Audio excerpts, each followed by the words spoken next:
Hi friends, ఎలా ఉన్నారు? మీ శివగంగాధర్ మళ్ళీ మీ ముందుకి కొత్త వీడియో తీసుకొస్తున్నారు. మీరు చూస్తున్నారు శివగంగా నాలెడ్జ్ యూట్యూబ్ ఛానల్.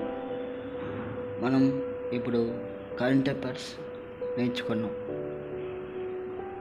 మే 16, 2025 ప్రధాన ముఖ్య అంశాలు.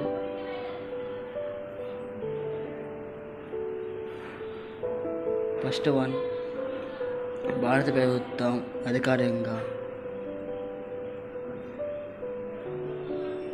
సెప్టెంబర్ 23న ఆయుర్వేద దినోత్సవంగా వార్షిక తేదీని నిర్ణయించింది.